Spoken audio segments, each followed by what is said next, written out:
지금 되게 분주한 가운데 원래 제가 매주 수요일 3시 반에 찾아뵙고 있는데요. 오늘 금요일날 이렇게 찾아뵙게 됐습니다. 제 목소리 크기는 잘 들리시죠? 예창훈님 답변 주셔서 감사하고요. 제가 12월 달에도 사모펀드를 하나를 진행을 하다 보니까 거의 12월에도 주식시장을 못 쳐다봤고, 그 다음에 이제 1월 초에 원래 좀 1월 효과라고 해서 시장이 조금 강하게 올라오는 장세인데, 제가 1월 1일자로 발령이 나면서 전혀 발령은 예상을 못했고요. 그래서 이것저것 준비를 하나도 하지 못하다가 이렇게 갑작스럽게 발령이 나서 이제서야 겨우 좀 주식시장을 좀 쳐다보고 있습니다. 제가 마지막 그 방송이 12월 23일 방송일 거예요. 12월 23일 날, 12월 거의 넷째 주 수요일이죠. 12월 23일 제 방송 주제가 그 LG와 마그나 조인트 합작회사 설립하고, 그 다음에 애플이 이제 그 자동차에 이렇게 투자를 한다. 이제 그런 이슈를 가지고 제가 자율주행 관점 자동차 부품주를 보셔야 된다라고 말씀을 드렸고, 그때 추천드렸던 종목이 현대차, 만도, 현대모비스, 현대오토에버, 그 다음 중소형주로 모트렉스, 라닉스 정도를 보시면 된다라고 말씀을 드렸어요. 근데 오늘까지 이 종목들의 상승세를 보면 엄청 날 거예요.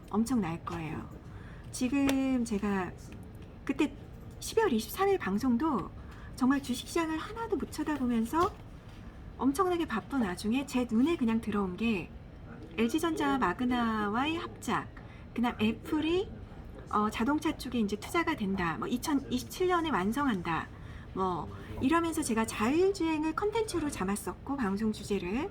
그 다음에 자율주행 관점에서 그 자동차가 이제 제2의 스마트폰이 될 거다, 이렇게 말씀을 드렸어요.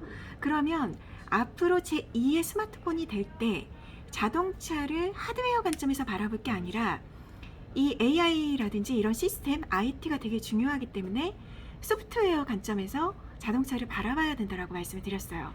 지금 저희 핸드폰 같은 경우가, 지금 스마트폰 같은 경우가 구글의 그 OS를 다 쓰고 있고, 그 다음에 아이폰 같은 경우는 애플이 OS를 다 잡고 있잖아요.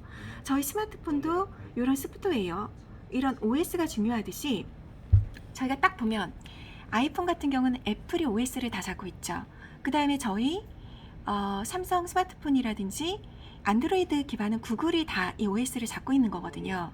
그러면 이 스마트폰 형태가 자동차로 넘어갈 때 그 자동차가 제2의 스마트폰의 역할을 할 텐데, 거기서 제2의 스마트폰의 역할을 할 때 OS가 어떤 게 깔리느냐가 엄청 중요해져요. 그러니까 자동차라고 해서 더 이상 이걸 하드웨어 관점에서 바라보면 안 되고요. 이 자율주행차가 스마트폰화가 될 때 거기에 깔린 소프트웨어, 이 OS가 어떤 게 기본이 될 것이냐가 되게 중요해져요. 그러니까 애플 같은 회사가 자율주행 관점으로 갈 때 그 OS를 까는 회사가 될 수 있는 거죠. 네. 그래서 제가 그 현대차 같은 경우는 그냥 완성차를 만드는 회사니까 어쨌든 자동차 대표주고, 그 다음 현대모비스와 만도가 이 자율주행 관련 자동차 부품주라고 제가 말씀을 드렸어요. 그리고 지금 소프트웨어 관점에서 바라봐야 될 게 현대오토에버라고 제가 말씀을 드렸고, 그 다음에 모트렉스라든지 라닉스 이런 게 좀 소형주로 좀 있고, 그 다음에 말씀드렸던 게 하나 시스템 같은 경우도 자동차 이제 부품주죠. 네. 그래서 제가 12월 23일 날 그 LG전자 마그나의 어떤 합작 이슈와 애플이 자동차 쪽으로 간다, 2027년에 자율주행, 완전 자율주행 5단계까지 어떤 차를 완성한다라는 목표, 이런 걸 내놨을 때 제가 긴급하게 방송을 그 주제로 한 거예요. 그러면서 제가 전기차가 갔으면 다음은 자율주행이다. 테슬라도 전기차를 처음 시작했지만 테슬라가 궁극적으로 목적으로 하는 건 자율주행이다 라고 제가 말씀드렸죠. 그러면 이 자율주행은 자동차지만 자동차의 어떤 부품주도 중요하지만 소프트웨어 관점의 어떤 OS 이런 게 되게 중요하게 된다. 이제 자동차는 앞으로 제2의 스마트폰이 될 거다. 그리고 아마 자동차가 그 안에서 저희가 엄청난 엔터테인먼트를 즐기는 어떤 제2의 집 같은 장소가 될 거예요.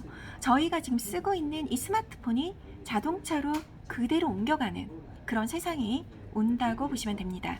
그러면서 오늘 사실 현대차와 또 뭐 애플 관련해서 또 뉴스가 터지면서 빵하고 터지면서 현대차와 현대모비스가 엄청 강하게 올라왔어요. 그리고 그 관련된 자동차 부품주가 제가 말씀드린 뭐 맘도, 그 다음에 현대오토에버, 뭐 제가 말씀드린 자동차 관련주는 다 올라왔을 거예요. 지금 제가 모아놓은 자동차 부품주 관련주가 있는데요. 오늘 사실 지금 보시면 기아차, 맘도, 현대차, 현대모비스, 그 다음에 하나시스템, 그 다음에 뭐 라닉스 같은 경우는 워낙에 소형주라서 상한가를 갔고요. 제가 소형주 중에서는 그때 말씀드린 게 모트렉스하고 라닉스였거든요. 그리고 지금 모트렉스 같은 경우는 오늘 21%까지 갔다가 내려왔네요. 그래서 조금 지금은 외국인이 조금 우리 시장을 전체적으로 사는 장세기 때문에 중소형주를 보기보다는 조금 대형주 쪽에서 바라보시는 게 좋을 것 같아요. 그래서 그때 제가 1월 4일날 주가가 월요일날 엄청 올라올 때 제가 그날 발령받고 처음 출근한 날이거든요. 엄청나게 바쁜 와중에 자동차 부품주가 또 강하게 가길래 다시 한번 제가 그린향기 투자 이야기 방에다가 이 내용을 올려드렸어요. 자율주행 관점, 자동차 부품주 계속 봐야 된다. 그러면서 1월 4일날 저는 이 종목을 매매합니다. 현대차, 현대모비스, 그 다음에 현대오토에버 이렇게 종목까지 찍어서 제가 올려드렸어요. 근데 오늘 역시 금요일 이렇게 또 강하게 올라왔죠. 근데 오늘 장중에 조금 고점을 다 찍고 내려오긴 했어요. 그 이유가 뭐냐면 현대차가 그런 공시를 냈어요. 중간에 뭐 풍문에 대한 뭐 얘기를 하자면 아직까지는 뭐 확정적으로 뭔가를 한 게 없다. 하지만 제가 생각할 때는 이거는 조금 흐름, 추세인 것 같아요. 그래서 지수가 조금 완전히 꺾이기 전까지는 오늘 삼성전자도 엄청나게 올라왔잖아요. 외국인이 지금 우리 시장을 그냥 바스켓으로 담고 있다고 보시면 돼요. 그럼 시가총액 대형주 1등이 삼성전자죠. 그 다음에 현대차. 그렇기 때문에 자동차 부품주 관련주가 지금 많이 올라오긴 했지만 포트폴리오 상에 자동차 관련주가 하나도 없다고 하면 무조건 분할로라도 담아 가셔야 돼요. 지금 그러니까 종목은 저는 현대차, 현대모비스, 현대오토에버 정도 보고 있다고 말씀을 드렸습니다. 그래서 현대차는 이제 완성차죠. 현대모비스는 자동차 부품주, 자율주행 관련. 그다음 현대오토에버는 소프트웨어 쪽을 하는 회사예요. 그렇기 때문에 지금 많이 올라왔어도 포트폴리오 상에 자동차 관련주가 하나도 없다면 전체적인 포트 관점에서 일부는 담아 가셔야 된다라는 거. 이게 제 생각에 끝은 지금 아닌 것 같아요. 끝은 아니고 오늘 장중에 고점을 찍었다가 다시 내려왔지만 뭐 내일까지 내일 오전장까지 조정을 준다? 그러면 내일 오전장 조정을 주면 바로 사거나 하시는 게 좋을 것 같아요. 그래서 저도 오늘 지수가 올라왔지만 멘토스포트에 제가 사실 12월하고 1월 내내 지금 멘토스 시스템도 접속을 못하고 주식시장을 거의 못 봤어요. 그래서 저도 멘토스포트에다가 지금 이 12월 23일 이런 방송을 다 하고도 지금 접속할 여유가 없어가지고 지금 종목을 하나도 못 담았어요. 하지만 현대모비스를 그냥 오늘 담아버렸어요. 왜 그러면 지금 제 멘토스포트에 자동차 부품 관련주가 하나도 없어요. 그래서 그냥 일부 포트상 일부 담아갔고요. 저는 조정을 받으면 추가로 담을 생각을 하고 있습니다. 네, 그래서 오늘 제가 12월 23일 방송한 후에 지금 자동차 관련주, 자동차 부품주 위주로 오늘까지 좀 올라왔고요. 그리고 지금 시장의 어떤 추세는 사실 위기는 저희가 알면 이미 위기가 아니에요. 그러면 항상 전문가들은 미리 그걸 알아야 되는 거 아니다 이렇게 말을 하죠. 위기는 저희가 이미 알 수 있는 게 아니에요. 위기는. 그래서 제가 생각할 때는 지금 3월에 공매도가 제기되기 전까지는 우선 이 상승장을 즐겨야 될 것 같아요. 근데 단순하게 지수가 너무 올랐어 라는 관점으로 발을 빼고 있다면 정말로 소외되는 장이 될 수도 있을 것 같아요. 근데 저희가 이렇게 장을 즐기고 있다가 순식간에 장이 무너지는 순간도 오겠죠. 하지만 그건 저희가 알 수 없어요. 그건 우리가 알 수 없는 영역이다를 인정하고 가야 돼요. 우리가 그걸 이미 안다면 이 전체 시장의 미물인 개미일 뿐인 이 먼지 같지도 않은 존재가 이미 알고 있다면 시장은 이미 먼저 빠져버려요. 그렇기 때문에 시장이 언제 빠질까요? 시장이 어떤 상황 때문에 빠질까요? 이거는 질문 자체가 하수 질문이에요. 하수. 그렇기 때문에 시장은 그냥 예측의 영역이 아니라 대응의 영역이에요. 그냥 지금은 외국인이 바스켓으로 계속 담고 있으면 이 상승장을 즐겨야 돼요. 그냥. 그리고 어느 순간 어떤 위기로 빠진다. 그럼 그때 대응해 가야죠. 그 위기는 저희가 사전에 알 수 있는 위기가 아니에요. 우리가 제가 이미 그걸 안다고 하면 저는 이 전체적인 시장에 정말 먼지 같은 존재일 뿐인데 이 먼지 같은 존재가 안다? 그럼 이미 시장은 빠져요. 예. 그러니까 그거를 알려고 애쓰지도 마세요. 그건 에너지 낭비거든요. 그냥 시장을 지금 상승장을 즐기고 만약에 어떤 위기로 인해서 빠진다면 그때 이제 대응을 해나가야 되는 거예요. 그래서 지금은 시장을 좀 당분간 즐기시고 그 다음에 지금까지 이제 자동차 부품주를 제가 말씀을 드렸는데 항상 근데 매수를 해갈 때는 저희가 소외되고 있는 거를 또 찾아야 돼요. 근데 소외가 되고 있다고 해서 앞으로의 재료가 존재하는 것들 그러면 지금 막 전기차 섹터 그 다음에 자동차 관련 섹터 그 다음 반도체가 막 올라왔어요. 그러면 지금 못 가고 있는 게 뭐냐면 제약바이오 섹터예요. 그러면 저는 이럴 때 남들이 눈을 신경 쓰지 않을 때 저가의 이제 제약바이오 섹터 종목들을 담아가고 이제 남들이 막 이제 거기에 신경 쓰고 시장이 관심을 가질 때 올라올 때 좀 매도 타이밍을 잡아야 된다라고 생각을 하거든요. 그러면 지금 제약바이오 섹터가 시장에서 소외가 되고 있는데 왜 그러면 소외되더라도 앞으로 재료가 있어야 된다고 했잖아요. 왜 제약바이오 섹터를 지금 소외됐는데 서서히 담아가야 되느냐? 재료는 우선 1월 11일부터 1월 14일까지 JP모건 헬스케어 컨퍼런스가 있어요. 물론 JP모건 헬스케어 컨퍼런스 때 항상 오르는 건 아니에요. 항상 오르는 건. 그리고 지금 제약바이오 섹터 매기가 좀 약해진 이유가 오스코텍 아시죠? 오스코텍. 오스코텍이 좀 악재 이슈가 어제 나왔어요. 그렇기 때문에 오스코텍에 대한 악재가 좀 전체적인 좀 제약바이오 섹터의 매기를 좀 분위기를 흐린 것도 있어요. 그러면 이때를 틈타서 1월 11일과 11월 14일 날 JP모건 헬스케어 컨퍼런스가 있으니까 그 컨퍼런스에 참석 기업들을 리스트업을 쭉 해서 그 기업들을 지금 공부를 서서히 해가는 거죠. 그리고 그 기업들을 공부했을 때 좀 괜찮은 기업이다 하면은 계속 사가는 거죠. 지금 선침해를 하는 거죠. 시장에서 관심이 꺼졌을 때. 그 다음에 이제 JP모건 헬스케어 컨퍼런스가 이제 시작이 된다.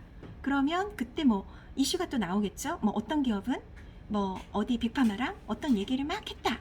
이런 뉴스가 또 나오기 시작할 거예요. 그럼 그때 한번 털고 나오는 전략을 해가시는 것도 괜찮을 것 같아요. 그래서 제가 지금 잠시만요.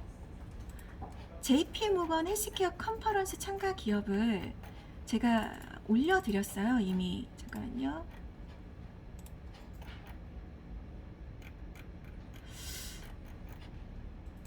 잠깐만 기다려주세요.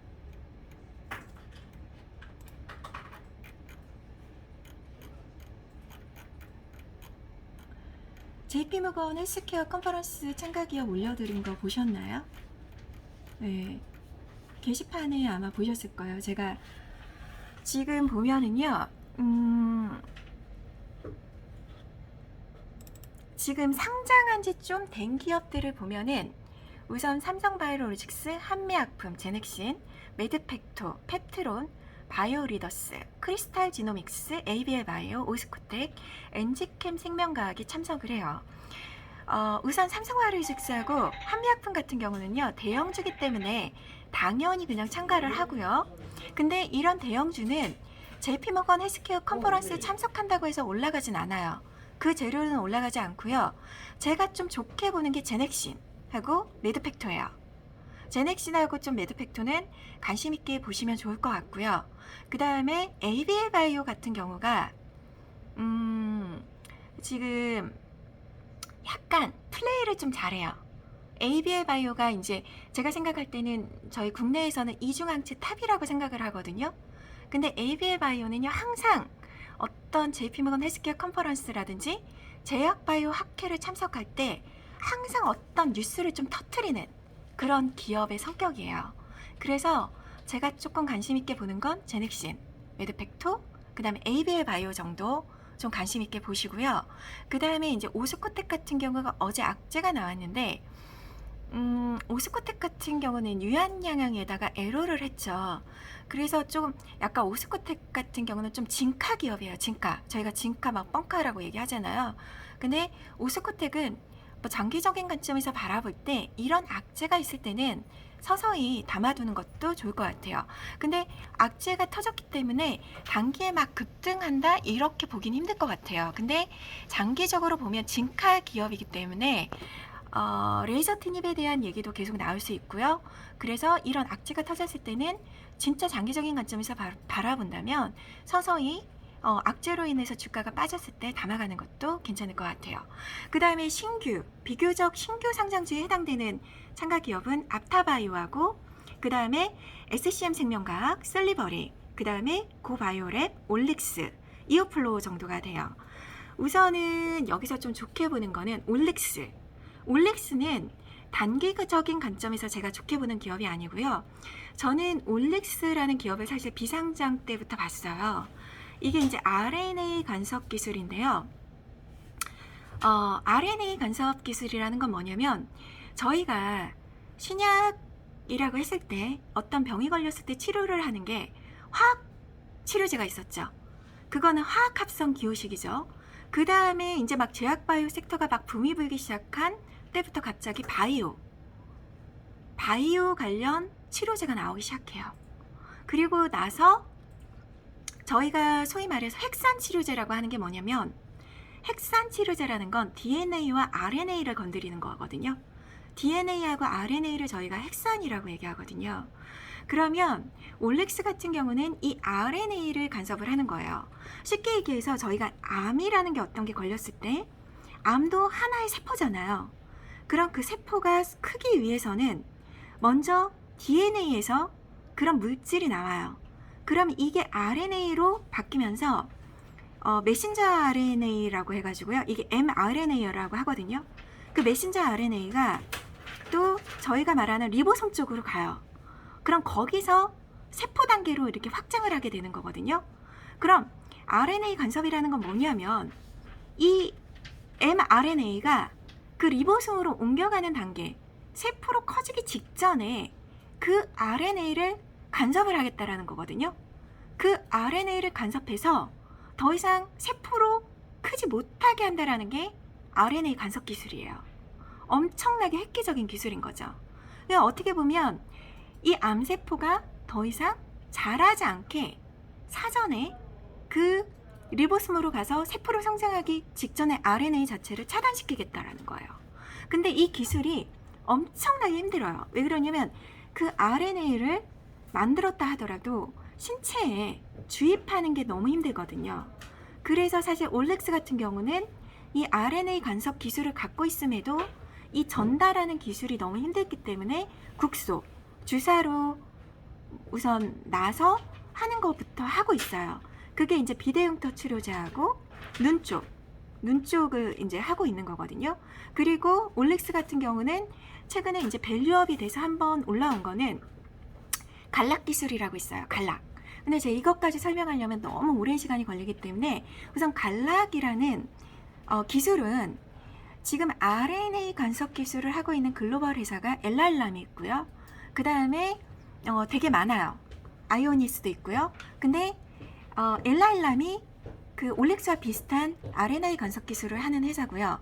아이오니스 같은 경우는 안티센스 방식이라고 있어요. 그거는 저희 상장주 올리패스가 비슷한 방식이에요. 근데 제가 안티센스 방식과 그 RNA 간섭 기술을 봤을 때 저는 개인적으로 RNA 간섭 기술에 훨씬 큰 우위를 둬요. 그렇기 때문에 저보고 올릭스와 올리패스에 대해서 어떤 걸 더 좋게 보느냐, 그거는 방식 자체가 다르기 때문에 어떤 RNA를 건드린다라는 관점에서는 비슷한 회사지만 어떤 비교 자체가 저는 불가하다고 봐요. 방식 자체가 달라요. 그래서 저는 엘라일람이 글로벌 RNA 간섭 기술에 있어서 탑이라고 생각하고, 그 다음에 올릭스가 그 아시아의 최초의 어떤 기술을 가진 기업이라고 보여집니다. 근데 이 올릭스가 지금 최근에 조금 갈락 기술 때문에 밸류업이 되긴 했는데 이 갈락 기술을 왜 중요하게 봐야 되느냐, RNA 간섭 기술에다가 이 갈락 기술이 붙여졌을 때 엄청나게 이렇게 밸류업이 돼요. 그 기술 측면에서. 그러면 RNA 간섭 핵산 치료제에 대해서 글로벌 빅파마들이 다 관심을 갖고 있는데 그 중에서도 이 갈락 기술을 엄청나게 좋게 봐요. 올릭스가 제가 이걸 어디에서 라이센스 인을 했는지 모르겠지만 올릭스가 되게 싸게 라이센스 인을 해왔어요. 이 갈락 기술을. 그러면 지금 글로벌 빅파마가 가장 관심을 갖는 건 지금 갈락 기술이기 때문에 이 갈락 기술을 지금 라이센스 인 했을 때의 올릭스는 앞으로 밸류업이 더 크게 될 수 있다는 거죠. 그 다음에 얼마 전에 올릭스가 비대 형태 출하제가 원래 그 휴젤에서 이거를 에로를 해가지고 휴젤에서 하고 있었어요. 그 임상을. 근데 휴젤이 그 임상을 진행을 이렇게 막 빠른 스피드로 하지를 좀 않고 있는 상황인 것 같아요. 근데 제가 올릭스 탐방을 갔을 때 올릭스 쪽에서 왜 휴젤 이 비대형태 치료제가 빨리 진행이 안 되느냐 하니까 올릭스 측에서는 이미 휴젤에서 에로를 해 나가 가지고 간 거기 때문에 자기들이 간섭을 할 수가 없다고 합니다. 근데 최근에 올릭스가 FDA에서 승인을 받았죠. 비대형태 치료제를 글로벌 임상을 할 수 있는 거를. 그러면 이건 엄청나요. 근데 글로벌 임상을 하기 위해서는 돈이 필요하죠. 그게 이슈사항이었어요. 근데 얼마 전에 올릭스가 400억 정도의 돈을 모았어요. 그것도 제3자 배정, 주주 배정이 아니라 3자 배정을 통해서 들어왔거든요. 3자 배정이 주는 그 의미는 상당히 커요. 그리고 제가 올릭스에 대한 이 3자 배정 이슈가 있을 때 올릭스가 지금 무상증자를 했죠. 그때가 바로 7만 원이었어요. 그럼 무상증자 전의 가격은 35,000원이었어요.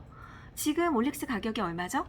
제가 그때 35,000원에서 올릭스를 사라 또 말씀을 드렸었어요. 왜 그러냐면 이 유상증자가 유상증자는 되게 그다음 무상증자 유상증자 이슈가 더 나는데 거기서 지금 46,100원이니까 그 이후에 얼마까지 올라갔으면 54,000원대 55,000원까지도 올라갔었어요. 거의 58,500원까지도 고가가 갔었네요.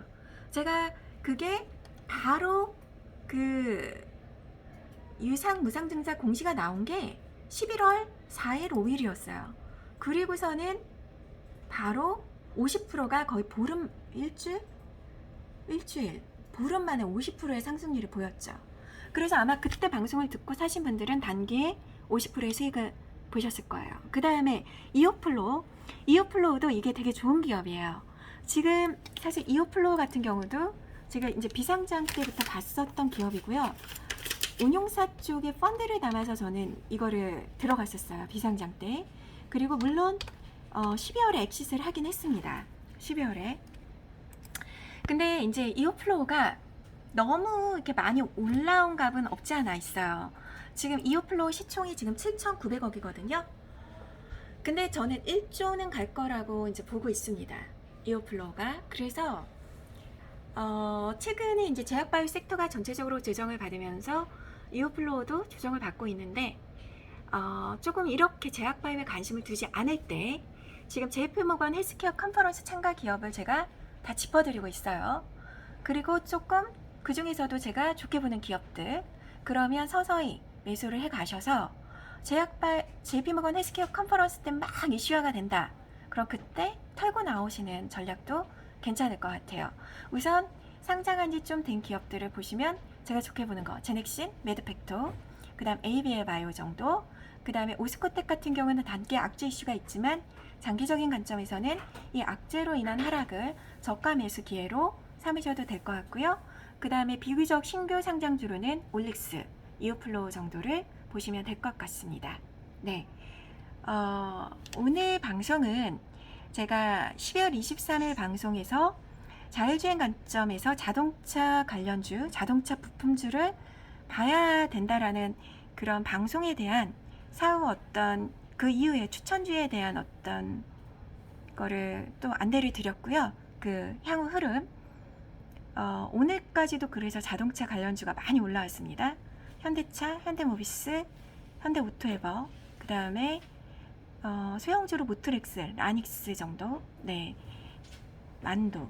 그 다음에 오늘은 오히려 지금 시장에서 관심